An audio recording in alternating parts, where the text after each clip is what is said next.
ना, तो ये गाना बहुत फेमस था सिंधी। वाह वाह चरी थी नचे, आहा चरी थी नचे, चरी जो नचण दी सोड़ी, चरी जो हलण दी सोड़ी, ये रही चरी। सीमा ने ये गाना गाया, आप लोगों को पता है कि इस गाने का मतलब क्या है? इस गाने का मतलब ये है, आहा पागल है नाचे, ओहो पागल है नाचे। पागल का नाचना देखो जी, और आजा आजा पागल आजा। ये बिल्कुल अपने ऊपर से इसने बिल्कुल सही, देखो आहा चरीती नचे, मतलब आजा आजा पागल नाच रही है। ये इसके ऊपर से इसने ये गाना जो है अपने ऊपर बिल्कुल सूट, बिल्कुल परफेक्ट तरीके से इसने गाया है। और यहाँ तक कि इसने ये भी कहा है कि चरी वो ये नहीं है, आखिरकार पागल जो है ना वो सचना अभी आएगी, उसके बारे में बताया। ये देखो ये जो गाना है ना, ये लेडीज़ के ऊपर है। आज इसने कबूल कर लिया अपने मुंह से कि ये जो सचना है ये एक लेडीज़ है, ये पागल औरत है, पागल पागल औरत है। इसके बारे में इसने ये गाना गा के बिल्कुल ही सुनाया। और वैसे ही ये क्या कहती थी कि मुझे मेरी मादरी ज़बान याद ही नहीं है। अब आप ये देखो कि इसको आज दिन तक अपनी ज़बान याद है। रंग सांवरा वफावारा आयन। अब जैसे कि इसने ये गाना भी गाया, बिल्कुल अपने ऊपर, इसने बिल्कुल अपने ऊपर से ये गाना गाया है। इसने ये बोला है कि रंग काला है वफादार, मतलब काले रंग वाले हैं, ठीक है। ये तो इसने खुद ने मुंह से भी बता दिया। तो मतलब गोरे रंग वाले वफादार नहीं, काले रंग वाले वफादार है जी नहीं, ये इसकी गलत फहमी है। सब गोरे रंग वाले गद्दार नहीं होते, ठीक है। ये इस औरत की सोच है, ठीक है, क्योंकि इसने अपने बारे में बताया है। क्योंकि ये हकीकत है कि ये पहले गोरी बहुत ही ज़्यादा थी, जब यहाँ थी फार्मूला लगा लगा के इसने अपना फेस और ज़्यादा चमका दिया था।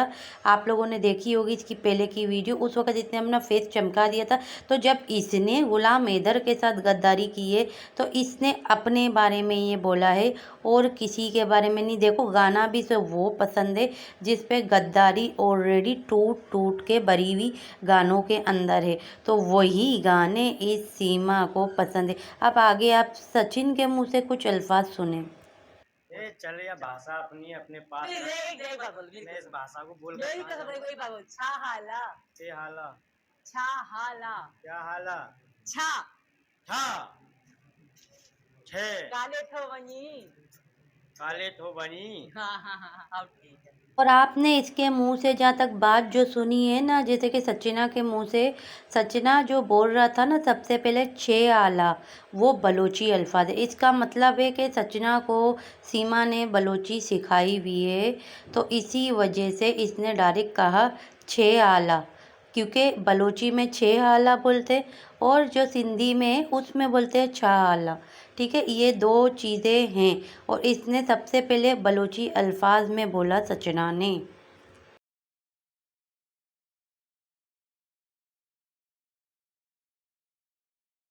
अब आपने ये भी सुन लिया होगा, जैसे कि ये सारी बातें मेरी जो यूट्यूब की फैमिली है उनको बताना ज़रूरी था, क्योंकि वो लोग देखते हैं मेरी वीडियोस, तो इसलिए मैं अपनी यूट्यूब की फैमिली के लिए जाहिर सी बातें मेरा फ़र्ज़ बनता है, जब वो मुझे देखते हैं, मुझे कमेंट करते हैं, तो उनके लिए मुझे ये सारी बातें बतानी पड़ती। अब इस पे इसने क्या कहा कि तुम जाओ गाड़ी की चाबी लो और दरवाज़ा खोलो, अंदर बैठ के जाके सब्ज़ी लेकर आ जाओ।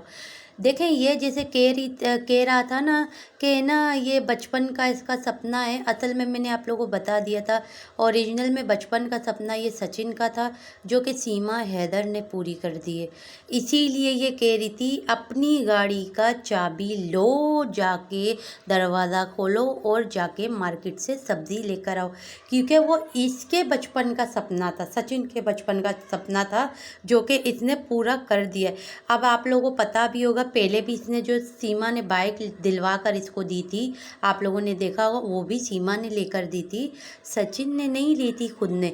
ये सीमा की देन थी जो इसने लेकर दी थी इसको, इसकी कीमत।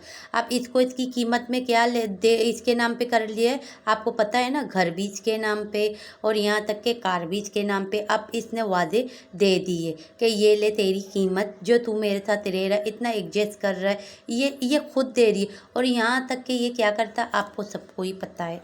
ये इसकी गुलामी तो खैर नहीं करता, ये इसका मतलब ख्यालदारी भी नहीं रखता। ये तो वैसे ख्यालदारी में कहलाया नहीं जाता, ख्यालदारी तो देखा जाए ये रख रही है। इसका जो कमा रही है वो इसे दे रही है, घर चला रही है, क्योंकि काम धंधा तो ये करता नहीं है। हाँ, काम धंधा करता ज़रूर है, वो भी घर का, घर से हट के ये बाहर का काम धंधा नहीं करता। चले मान लेते हैं एक नज़र कि घर का नहीं कर रहा, लेकिन इसका ज़रूर कर रहा, इसीलिए कि इसका भी फिर सीमा का फ़र्ज़ बनता है कि इसको बहुत कुछ देना, क्योंकि ये सीमा को बिठा के वहाँ पे बैठा हुआ है। अगर ये ना बिठाए तो सीमा को कौन वहाँ बिठाएगा? हाँ, एक शख्स शायद बिठा दे, वो है एपी सिंह। एपी सिंह से हटके कोई ना बिठाएगा। एपी सिंह इसको अपने घर पे हो सकता है पनाह दे दे, बाकी कंफर्म बात हम नहीं कर सकते कि इसके छोड़ने के बाद एपी सिंह अपने घर में बिठा सकता है या नहीं बिठा सकता। इसका कंफर्म 100% बात नहीं मैं कह सकती। सबसे पहले मैं आप लोग को ये बता दूं कि लोग इसका मजाक उड़ाते हैं। आप पीछे ये देखें, ये जो आदमी था ये सीमा को देखकर फ़ौरनली उठ कर खड़ा हो अपने दोस्ते छोड़ के इसके ऊपर ये लोग हंस रहे थे, सचिन के ऊपर और यहाँ तक के इसके भाई विकास के ऊपर। अब आप उसको देखना, वो वहीं का वहीं है। आप लोग गौर से देख लीजिएगा कि ये जो 3 आदमी बैठे हुए थे ना, ये 3 आदमी डायरेक्टली सीमा का मजाक उड़ा रहे थे। और एक जो वाइट शर्ट वाला था वो भी बिल्कुल बाकायदा इसका मजाक उड़ा रहा था, जो कि मैंने सोचा कि मैं अपनी यूट्यूब की फैमिली को ये भी बता दूं। रही बात ये क्या कहती कि हमारा कोई मजाक उड़ाता ही नहीं, अब इधर आ जाते। अब ये देखें, ये खाना खाने के लिए रेस्टोरेंट पे जा रहे हैं, लेकिन वो 2 बच्चे इसके साथ नहीं हैं, फरहान और छोटी वाली बेटी जो आपको है ना, जो ये कहती है कि मुझे ये सबसे ज़्यादा अजीज़ है। जाहिर सी बात है, इसका एक ही इकलौता बेटा जो है गुलाम हैदर भाई का, वो इसे कहाँ से अजीज़ हुआ? आप मुझे ये बताएं कि इसने बिना सोचे समझे वो बच्चे कैसे वहाँ पर भिजवा दिए, जबकि भिजवाना नहीं चाहिए था। चाहे पुलिस क्यों ना मालूमात के लिए भी आ रही थी इसके घर पे, जो आकर गई है, तब भी इसे अपने बच्चे नहीं भिजवाना चाहिए था नीतू के घर पे। वो इसलिए कि आपको पता है कि नीतू के घर पर, जब इसके अपने घर पर आपको याद होगा छत के ऊपर जो कोई आया था इसको थप्पड़ मार के चले गया सीमा को। सीमा के मुँह के अल्फाज हैं, हमें नहीं पता। सीमा ने कहा और एपी सिंह ने कहा था कि छत पे आया, इसे थप्पड़ मार के चले गया। जिस औरत को अगर किसी ने थप्पड़ मारा होता, क्या वो औरत अपने बच्चे इस तरह बेफिक्र होके भिजवा देती किसी के भी घरों पर, जिसने थप्पड़ खाई हुई औरत होती? आपसे ही मेरा ये सवाल है, बिल्कुल भी नहीं।